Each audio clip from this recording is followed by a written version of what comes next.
Hello दोस्तों, welcome again in my YouTube channel Balaji premium classes. जैसे बच्चों, आज हम बात करेंगे ये जो मेरा गोधुली है हिंदी, इसका काव्य खंड के बारे में। ठीक ना। तो सबसे पहला जो चैप्टर है काव्य खंड में, टोटल 14 चैप्टर है इसमें, जिसका फर्स्ट चैप्टर है गुरु नानक। ठीक ना। तो आज हम बहुत ही अच्छे तरीक़ा से इस गुरु नानक चैप्टर का व्याख्या देखेंगे। एक एक जो पंक्ति है गुरु नानक के द्वारा जो लिखा गया है दोस्तों, हम एक एक करके इनके बारे में देखते हैं व्याख्या क्या होता है। ठीक ना। अगर आप लोग इस चैनल पर नए हैं तो कृपया करके चैनल को सब्सक्राइब कर लीजिए। आप लोग इस व्याख्या को देखिए, सबसे अच्छे तरीके से हम इस व्याख्या को समझाने वाले हैं। तो चलिए दोस्तों, सबसे पहले जो लेखक का परिचय है, जो इस पाठ में जहाँ से ऑब्जेक्टिव क्वेश्चन पूछे जाते हैं दोस्तों, हम उसको देखेंगे। तो चलिए देखिए, हमने ऑलरेडी अपने कॉपी पर जो इम्पोर्टेंट मतलब जो पॉइंट है उसको हम स्टार करके लिख लिए हैं। एग्जाम में इससे बाहर से ही नहीं आएगा। तो देखिए, सबसे पहले गुरु नानक चैप्टर का नाम है, ये गोधुली का जो काव्य खंड है उसका फर्स्ट चैप्टर। देखिए, लेखक परिचय। जो लेखक है उनका नाम है गुरु नानक। ठीक ना। उनका जन्म हुआ था दोस्तों 15 अप्रैल 1469, नानकाना साहिब तालवंडी। ठीक ना। नानकाना साहिब इसलिए पड़ता है, साहिब इसे लगता है इन लोगों में, क्योंकि इन लोगों का जहाँ जन्म स्थल होता है, चाहे कोई भी जगह होता है, ठीक ना, सिखों का कोई भी जगह होता है, चाहे मंदिर हो इन लोगों का या कोई गुरुद्वारा हो, ठीक ना, तो वो आसपास का क्षेत्र साहिब के नाम से जाना जाता है। ठीक ना। तो यहाँ पर इनका जन्म हुआ था 15 अप्रैल 1469 ईस्वी में, नानकाना साहिब थालवंडी, जिला लाहौर, पाकिस्तान। ठीक ना। तो उस समय सब एक ही में था, लेकिन अब जो ये स्थान है तालवंडी, ये लाहौर जिला पाकिस्तान में पड़ता है। इनका मृत्यु हुआ था 22 सितंबर 1539 करतारपुर। ये दोस्तों करतारपुर पंजाब में। ठीक ना। ये है पंजाब में। तो पंजाब की धरती में इनका क्या हो गया था, मृत्यु हो गया था। तो ये पंजाब में है करतारपुर। यहाँ भी इस पॉइंट को हम लिख लेंगे। ठीक ना। अब देखिए, इनका जो पिताजी थे, इनका पिताजी का नाम था कालूचंद खत्री। ये भी इम्पोर्टेंट फैक्ट है, यहाँ से बहुत बार पूछा गया है पिताजी का नाम। पिता का नाम है कालूचंद खत्री, माता का नाम है तृप्ता, पत्नी थी सुलक्षणी।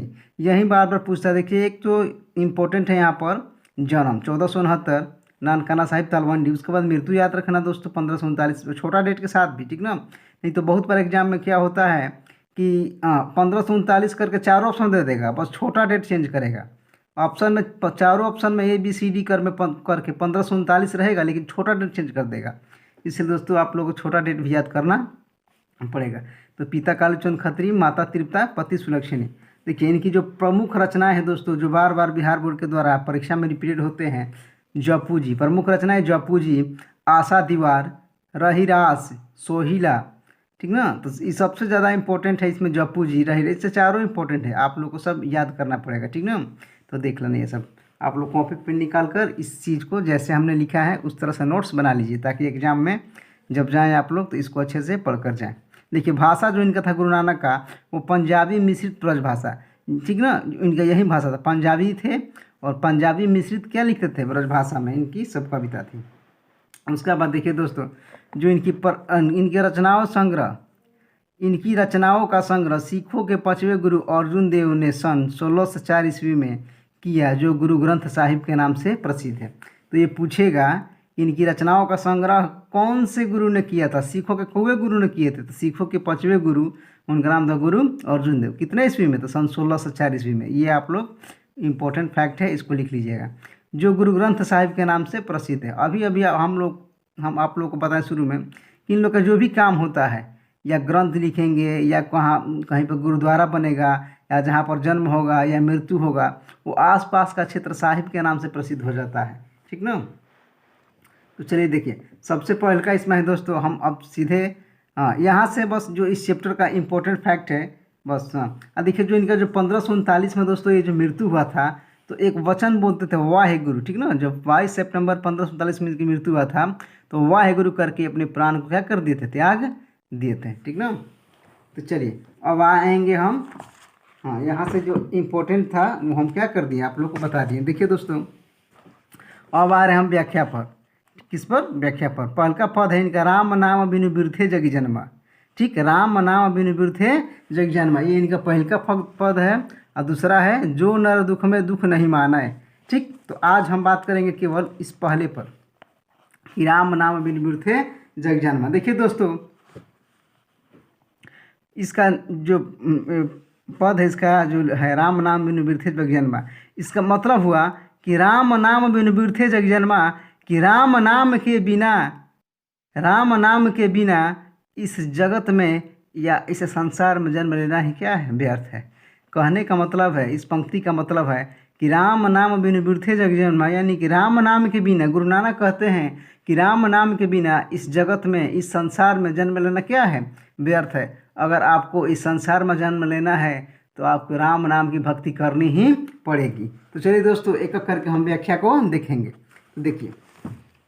देखिए तो सबसे पहला जो व्याख्या है मेरा, देखिए ऐसे पूछेगा व्याख्या में कि राम नाम बिनु बिरथे जग जन्मा। ठीक, तो देखिए इसका सबसे पहले सौंदर्य लिखेंगे कि इसका सौंदर्य क्या है। तो सौंदर्य में लिखेंगे प्रस्तुत पद में गुरु नानक राम नाम कीर्तन पर बल दिया है। ठीक ना, तो इसमें दो पद हैं। तो पहले का पद है राम नाम बिनु बिरथे जग जन्मा, तो इसमें जो गुणगान किए हैं, इसमें राम नाम के कीर्तन पर विशेष रूप से बल दिए हैं गुरु नानक जी। ठीक ना, जो पहला पद है राम नाम बिनु बिरथे जग जन्मा, यानी कि इसमें जो गुरु नानक जी हैं राम नाम के कीर्तन पर क्या कर दिए हैं, बल दिए हैं। तो देखिए अब इसी का आ जाएगा कि राम नाम बिनु बिरथे जग जन्मा का व्याख्या स्पष्ट करें। ठीक, आएगा 4 नंबर का। तो चलिए दोस्तों, व्याख्या कैसे किया जाता है हम देखते हैं। तो सबसे पहले व्याख्या, सौंदर्य के बाद लिखेंगे व्याख्या। व्याख्या में लिखेंगे प्रस्तुत पद में संत कवि गुरु नानक द्वारा रचित, प्रस्तुत पद संत कवि गुरु नानक के द्वारा रचित पद राम नाम बिनु बिरथे जग जन्मा से ली गई है, जिसमें संत कवि गुरु नानक कहते हैं कि राम नाम के बिना संसार में जन्म लेना व्यर्थ है। अर्थात जिस मनुष्य के मुख से राम नाम शब्द का उच्चारण न आए, उसका जन्म लेना ही व्यर्थ है। कहने का मतलब है दोस्तों, गुरु नानक जी कहते हैं कि अगर आपको इस संसार में जन्म लेना है, यानी भारत भूमि पर जन्म लेना है, इस भारत देश में जन्म लेना है दोस्तों, तो आपके मुख से राम नाम शब्द का उच्चारण करना ही पड़ेगा, नहीं तो आपका जन्म लेना क्या है, व्यर्थ है। अगर कोई व्यक्ति अपने मुख से राम नाम शब्द का उच्चारण नहीं कर रहा है, नहीं बोल रहा है, तो गुरु नानक के हिसाब से उस व्यक्ति का इस संसार में जन्म लेना ही क्या है, व्यर्थ है। तो चलिए आगे देखते हैं दूसरा पद क्या है। तो देखिए दोस्तों, इसमें दूसरा ये है पंक्ति कि बीखू खावई बीखू बोलय बीखू नावय निष्फलहु मति भ्रमना। इसका कहने का मतलब है कि राम नाम के बिना लोग बीख खाते हैं और बीखू क्या करते हैं, बोलते हैं। ठीक ना, कि राम नाम के उच्चारण के बिना लोग बीख को खाते हैं और बीख क्या करते हैं, अपने शब्दों से, अपने मुख से उच्चारण करते हैं। तो देखिए इसका जो व्याख्या होगी दोस्तों, बीखू खावे बीखू बोले बीखू नावे निष्फलहु मति भ्रमना। कहते हैं सौंदर्य में यह लिखेंगे कि प्रस्तुत पद में गुरु नानक राम नाम कीर्तन पर बल दिए हैं। ये तो लिखना पड़ेगा दोस्तों, जो ये सौंदर्य है ये लिखना पड़ेगा। उसके बाद देखिए आ जाते हैं हम व्याख्या पर। व्याख्या लिखेंगे प्रस्तुत पंक्ति संत कवि गुरु नानक के द्वारा रचित राम नाम बिनु बिरथे जग जन्मा से ली गई है, जिसमें संत कवि गुरु नानक कहते हैं कि बिना राम नाम के हम केवल विष खाते हैं और हमारी वाणी भी विष के समान हो जाती है। राम नाम के बिना जीवन निष्फल है, अर्थात इसके बिना मनुष्य की मति क्या है, भ्रमित है। ठीक दोस्तों, यानी कहने का तात्पर्य है कि राम नाम के बिना हम क्या खाते हैं, केवल और केवल विष खाते हैं और हमारे मुंह से विष ही निकलता है। ठीक ना, और राम नाम के बिना जो हमारी वाणी है दोस्तों, वो विष के समान हो जाती है। और राम नाम के बिना जीवन क्या है, निष्फल है। राम नाम की भक्ति नहीं करेंगे तो हमारा जीवन क्या हो जाएगा, निष्फल हो जाएगा। जीवन का कोई जीने का मकसद ही नहीं रहेगा। अर्थात राम नाम के बिना जो मनुष्य है इधर उधर भटकता रहता है, यानी उसका जो मति है क्या रहता है, भ्रमित है। राम नाम एक ऐसा शब्द है जिसका उच्चारण करने से मनुष्य का जो जीवन सफल हो जाता है, धन्य हो जाता है दोस्तों। इसके बिना मनुष्य की मति क्या है, भ्रमित है। तो गुरु नानक जी यही कहना चाहते हैं दूसरा पद में। चलिए बात करते हैं नेक्स्ट के बारे में। चलिए देखिए दोस्तों आगे, पुस्तक पाठ व्याकरण बखाणे संध्या काम कर्म निकाल करे बिना गुरु शब्द मुक्ति कहाँ प्राणी राम नाम बिन अरुझि मरे। ठीक ना, इसके बाद हम दो लेकर चल रहे हैं। ठीक, एक पंक्ति और एक ये पंक्ति। ठीक ना, ये दो लेकर चल रहे हैं। ठीक, तो देखिए इसका व्याख्या क्या होगा। यानी कि देखिए पुस्तक पाठ व्याकरण बखाणे संध्या क्रम निकाल करे बिनु गुरु शब्द मुक्ति कहा प्राणी राम नाम बिनु अरुझि मरे। ऐसे में व्याख्या करने को देगा दोस्तों एग्जाम में। सबसे पहले आप सुंदर लिखेंगे कि प्रस्तुत पद में गुरु नानक राम नाम कीर्तन पर बल दिए हैं। ठीक, अब कह रहे हैं कि प्रस्तुत पंक्ति संत कवि गुरु नानक, व्याख्या में ऐसे ही लिखेंगे कि प्रस्तुत पंक्ति संत कवि गुरु नानक के द्वारा रचित राम नाम विनिवृत्त जगन्मा से ली गई है। देखो ऐसे इन्वर्टेड कॉमा लगाना, ठीक ना, ऐसे और ऐसे घेर देना है, ली गई है, जिसमें संत कवि गुरु नानक कहते हैं कि पुस्तक पढ़ने, आप व्याकरण का बखान करने और तीनों समय संध्याकालीन उपासना कर लें, लेकिन बिना गुरु शब्द मुक्ति नहीं मिल सकती। प्राणी राम नाम के बिना इस संसार में उलझकर मर जाता है। यानी कहने का तात्पर्य है कवि का कि कितना ही पुस्तक पढ़ लें, कितना ही पुस्तक पढ़ लें, कितना भी ग्रंथ पढ़ लें और कितना भी व्याकरण क्या कर लें, बखान कर लें, व्याकरण का बखान कर लें, और तीनों समय संध्याकालीन उपासना करें, ठीक ना, तीनों समय सुबह शाम दोपहरिया क्या करें, संध्याकालीन उपासना करें, लेकिन दोस्तों राम नाम के शब्द के बिना आपको मुक्ति नहीं मिल सकती। आपको मुक्ति पाना है इस संसार में, इस सांसारिक मोह माया से दूर जाना है दोस्तों, आपको राम नाम शब्द का उच्चारण अपने मुख से करना ही पड़ेगा। अर्थात कहते हैं कि प्राणी राम नाम के बिना इस संसार के मोह माया में क्या रह जाता है, उलझ कर ही रह जाता है। अगर आपको इस संसार के मोह माया से दूर जाना है दोस्तों, तो आपको राम नाम का ध्यान करना पड़ेगा, राम नाम का उच्चारण अपने मुख से करना पड़ेगा, क्योंकि गुरु नानक के अनुसार राम नाम के बिना आपको मुक्ति नहीं मिल सकती। तो ऐसे ही लिखना है दोस्तों, आप लोग सेम हूबहू अपने कॉपी पर ऐसे ही इस व्याख्या को लिख लीजिए। ठीक, तो चलिए बात करते हैं नेक्स्ट के बारे में। तो चलिए देखिए यहाँ तक हो गया। अब देखिए फिर दो पंक्ति लेंगे। दंड कमंडल शिखा सुख धोती, तीर्थ गवनु अति भ्रमनु करे, राम नाम बिना शांति न आवे, जपी हरि हरि नाम सुपारी परे। ठीक ना, तो यहाँ से लेकर यहाँ तक ये दो पंक्ति का हम व्याख्या आप लोग को देंगे। तो चलिए देखिए, यहाँ हमें ढोंगी के बारे में बताया है कि बहुत से जो ढोंगी पुरुष होते हैं, जो साधु महात्मा होते हैं, दंड कमंडल ले लेंगे, जनेऊ धारण करेंगे और क्या करेंगे, ढोंग रचेंगे। तो देखिए, दंड कमंडल शिखा सुख धोती, तीर्थ गवनु अति भ्रमनु करे, राम नाम बिना शांति न आवे, जपी हरि हरि नाम सुपारी परे। ठीक, सौंदर्य सेम रहेगा सबका दोस्तों। प्रस्तुत पद में गुरु नानक राम नाम कीर्तन पर बल दिए हैं, ये तो लिखना ही पड़ेगा, तो अभी एग्जामिनर खुश होकर आपको फुल में फुल मार्क्स देगा, क्योंकि जो बिहार बोर्ड के टॉपर होते हैं ऐसे ही लिखते हैं एग्जाम में। ठीक, तो देखिए व्याख्या। प्रस्तुत पंक्ति संत कवि गुरु नानक के द्वारा रचित पद राम नाम विनिवृत्त जगन्मा से ली गई है, ऐसे ही लिखना है, जिसमें संत कवि गुरु नानक कहते हैं कि दंड कमंडल, जनेऊ और गेरुआ वस्त्र धारण करना ये सब बाहरी दिखावा है। मनुष्य कितना भी तीर्थ यात्रा कर ले, लेकिन राम नाम के बिना शांति नहीं मिल सकती। हरि का नाम लेकर ही मनुष्य इस संसार रूपी भवसागर से पार हो सकता है, अर्थात मोह माया से छुटकारा पा सकता है। ठीक, यानी कहने का मतलब है दोस्तों, इसमें कह रहे हैं कि ऐसे ऐसे जो ढोंगी होते हैं, जो साधु होते हैं, क्या करेंगे ना, क्या करेंगे कि दंड कमंडल धारण कर लेंगे, जनेऊ धारण कर लेंगे और गेरुआ वस्त्र धारण कर लेंगे और बड़ा बड़ा जटा धारण कर लेंगे, ऐसा लगेगा कि मानो कोई महात्मा है। ठीक ना, लेकिन ये सब बाहरी दिखावा है दोस्तों, क्योंकि गुरु नानक के अनुसार वस्त्र धारण करना, जनेऊ धारण करना, भागवा धारण करना, जटा धारण करना ये कोई मायने नहीं रखता है, क्योंकि दोस्तों प्रभु श्री राम की जो भक्ति होती है वो अंतरात्मा से होती है, दिल से होती है। ठीक ना, दिल से होती है। अगर प्रभु की भक्ति करनी है तो दिल से करो, जैसे गुरु नानक करते हैं। ये तो बाहरी दिखावा हो गया, ये तो ढोंग हो गया ना दोस्तों।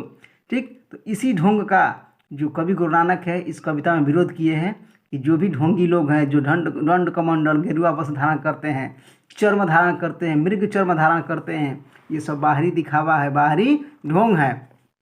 ठीक ना, कितना भी तीर्थ यात्रा कर लो, चारों धाम कर लो, लेकिन राम नाम के बिना आपको शांति नहीं मिल सकती। कितना भी धाम घूम लो, हरि का नाम लेकर ही, कह रहे हैं गुरु नानक जी कि हरि का नाम लेकर ही मनुष्य इस संसार रूपी भवसागर से क्या हो जाता है, पार हो सकता है। अगर आपको संसार रूपी इस मोह माया के जाल से पार होना है तो आपको हरि का नाम ही एकमात्र उपाय है। अर्थात आपको मोह माया से पार होना है तो हरि का नाम का जाप करिए, दिल से जाप करिए, कोई बाहरी दिखावा नहीं, कोई वेशभूषा धारण नहीं करना है। अगर प्रभु की भक्ति करनी है तो दिल से करो और अंतरात्मा से करो। ठीक ना, क्योंकि जो भक्ति दिल से करता है उसी को परम पिता परमेश्वर की प्राप्ति होती है। तो यही जो गुरु नानक है इसमें ढोंगियों के बारे में बताए हैं कि ढोंग करने से राम नाम शब्द मतलब ढोंग करने से जो राम है उनकी वो आपको नहीं मिल सकता, ठीक ना। यानी आपको राम नाम का जो सच में जो फल है वो चाहिए, तो आपको ढोंग से बाहर होकर हरि का नाम लेना है, तभी आप संसार रूपी इस मोह माया से क्या हो सकते हैं, भवसागर से पार हो सकते हैं। तो ऐसे ही दोस्तों जैसे हम बनाए हैं नोट्स, ऐसे आप लोग बना लीजिए। तो चलिए देखिए, अब जो इस जो पद है राम नाम बिनु बिरथे जग जन्मा का जो लास्ट ये है, देखिए, जटा मुकुट तन भस्म लगाई वसन छोड़ी तन नग्न भया, जेते जिया जत जल थल महियल, जत्र तत्र तू सर्व जिया, गुरु प्रसादी राखिले जन को हर्ष नानक झोली पिया। ये तीनों दोस्तों हम एक में करवा रहे हैं, ठीक ना, ये वाला तीनों लास्ट वाला। तो चलिए देखिए इसमें कह रहा है, देखिए हम डायरेक्ट करते हैं, जटा मुकुट तन भस्म लगा डट डट करके लास्ट वाला 3 को लिख दिए, ठीक। देखिए इसका देखिए, तो प्रस्तुत पद में गुरु नानक राम नाम कीर्तन में बल दिया, ये तो सौंदर्य हो गया। देखिए व्याख्या, इसका व्याख्या देखिए, तो प्रस्तुत पंक्ति संत कवि गुरु नानक के द्वारा रचित पद राम नाम बिरथे जग जन्मा से लिया गया, ये तो सब में यहाँ तक लिखना है, ठीक। उसके बाद चेंजिंग यहाँ से होता है, जिसमें संत कवि गुरु नानक कहते हैं कि मनुष्य जटा धारण करता है और अपने तन पर भस्म लगाता है, वो अपने कपड़ों को छोड़कर नग्न हो जाता है, लेकिन राम नाम के बिना वो इस मोह माया से बाहर नहीं निकल सकता। कवि संबोधित करते हुए कहते हैं कि हे मनुष्य, इस संसार में जितने भी जल थल अथवा आकाश में रहने वाले प्राणी हैं, सब उन्हीं की कृपा से जीवित हैं। मैंने गुरु की कृपा अर्थात हरि रस को घोल को पी लिया है, ठीक ना। यानी कि इसमें कह रहे हैं गुरु नानक कि कहते हैं कि मनुष्य जटा धारण करता है। मनुष्य क्या धारण करता है? जटा, पेड़ की छाल करता है, पेड़ मतलब कि पेड़ की छाल को धारण करता है, मृग चर्म धारण करता है, जटा धारण करता है, बड़ा बड़ा जटा धारण कर लेगा और अपने तन पर क्या कर लेगा? भस्म लगा लेगा, ठीक ना। तन पर भस्म लगाकर पूरा शरीर को वाइट वाइट कर लेगा और ऐसे घूमेगा, लग रहा है कि उसको पूछो मत कितना वो भक्ति कर रहा है राम नाम का, ठीक ना। लेकिन ये कवि गुरु नानक के अनुसार दोस्तों ये बाहरी ढोंग है, बाहरी दिखावा है, क्योंकि गुरु नानक के अनुसार इस मतलब कि जटा धारण करना, भस्म लगाना, गिरिवा वस्त्र धारण करना, जनेऊ धारण करना ये मायने नहीं रखता है, क्योंकि भक्ति किससे होती है? दिल से होती है, अंतरात्मा से होती है, ठीक। तो भस्म लगाना, और बहुत से ऐसे साधु होते हैं इतना ढोंग रचाते हैं दोस्तों कि वो अपने कपड़ों को छोड़कर नग्न हो जाते हैं, वो इतना मतलब कि बाहरी दिखावा करते हैं, ये सब बाहरी अंडावर है दोस्तों, ठीक ना। अपने कपड़ों को छोड़कर नग्न हो जाता है। लेकिन गुरु नानक कहते हैं कितना भी ढोंग रचा लो, लेकिन राम नाम के बिना वो इस मोह माया से पार नहीं निकल सकता। अगर इस सांसारिक मोह माया से, इस सांसारिक रूपी भवसागर से पार होना है तो राम नाम शब्द का उच्चारण, राम नाम शब्द की भक्ति अपने दिल से, अंतरात्मा से करनी ही पड़ेगी।